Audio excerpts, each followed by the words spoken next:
The Chandrayaan landing process can be divided into several stages. Stage 1. The Vikram lander starts its descent from 30 kilometers. Stage 2. At 7.4 kilometers, the thrusters fires up, making a rough braking process to slow down the landing craft. Stage 3.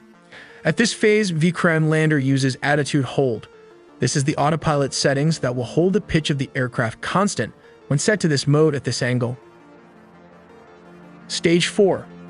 It is here the thrusters initiate the fine braking process to slow down the Vikram lander. Stage 5. This is the terminal descends phase. It is at this stage it uses two thrusters to land on the surface of the moon.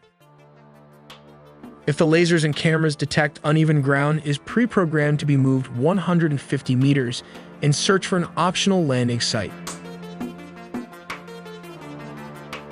Let's look at the step-by-step process of how it would have landed. Step number 1. The Vikram lander, a vital piece of Chandrayaan-3, is at a staggering 745.5 kilometers away from its landing target. It's up there, hovering around 30 kilometers above the moon's rugged landscape, cruising along at a steady 1.6 kilometers per second. Step number 2. Now hold on to your seats. In just 690 seconds, something absolutely extraordinary is about to occur. Chandrayaan-3's Vikram lander is about to fire up its four thrusters, akin to gently tapping bicycle brakes. This meticulously timed maneuver will kick off a controlled deceleration, softly guiding the lander closer to the lunar surface. Step number 3. The moment we've been waiting for arrives.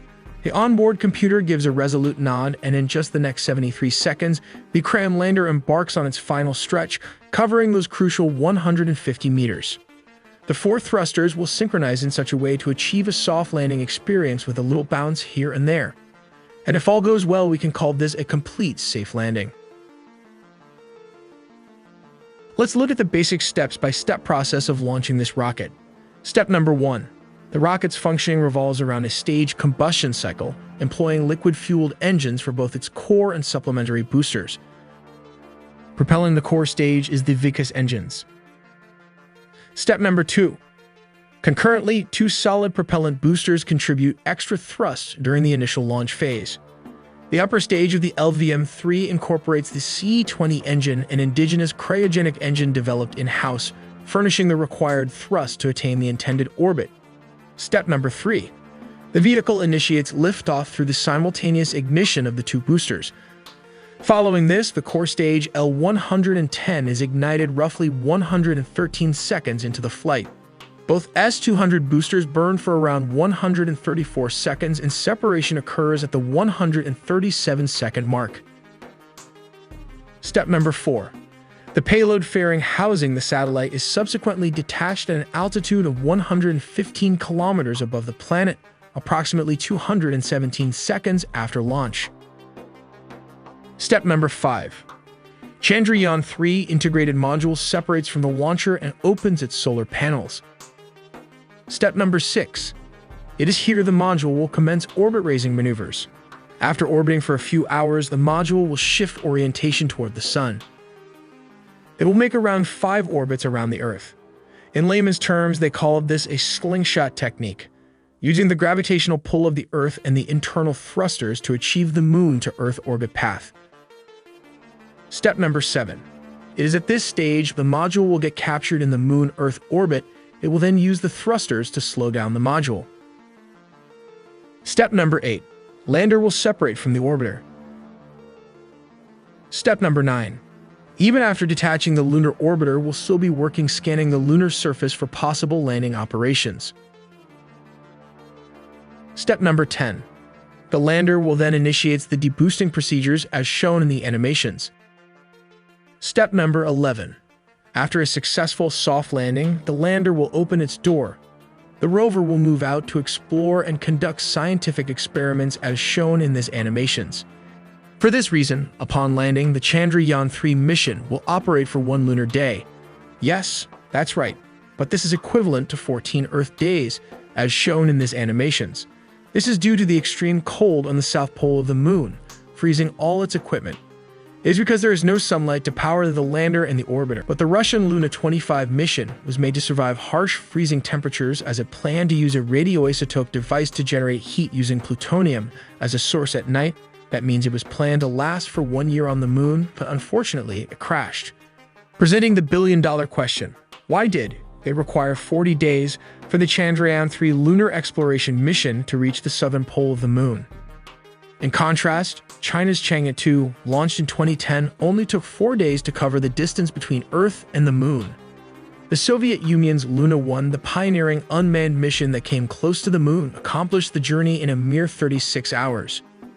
Even Apollo 11's command module, Columbia, which carried 3 astronauts, reached the moon in just slightly over 4 days. While the ISRO program has a budget of just $75 million, which is the main reason they have to use the ingenious method to lower costs by implementing the gravitational pull of the moon and the Earth to get to its destination because of its less powerful rockets. The Chinese Chang'e 2 cost around $219 million. Adjusted to inflation, it's over $316 million. The Soviet Union Luna 1 in the 1960s cost around $200 million when adjusted to inflation. The estimated cost of the Soviet Union lunar program in 1964 was $6 to $10 billion. And the most ambitious program, Apollo 11, cost a staggering $25 billion during the 1960s, and when adjusted to present-day inflation, it's around $200 billion. The bottom line is the rockets were not powerful enough to make a direct trajectory to the moon, possibly due to the extremely low budget, but ingeniously took the slingshot method to achieve this mission. But unfortunately, its counterpart, this Russian's Luna 25, had some technical problems during pre-orbital stage. The Luna 25 thrusters struggled to calculate and counteract the moon's gravitational pull, resulting in an uncontrolled spinning motion. When it was time for the thrusters to initiate the debraking process in outer space, they were unable to sufficiently decelerate the lander. As a consequence, the lander entered the moon's orbit without the activation of the required thrusters, or it might have pushed the thrusters a little bit too much required for a soft landing. These events caused the Luna 25 to spin uncontrollably and ultimately experience a hard crash landing, bringing an abrupt end to its mission. Here's how we make our videos in short. We use Blender for our 3D animations, composite the entire animations in After Effects, and edit all of our files in Premiere editing software. So please do us a solid and hit the subscribe button. Till then, check out the many engineering animations as we make original videos from scratch in 4K 3D animation, with just 2 people working on this channel. So please like and subscribe for more videos to come.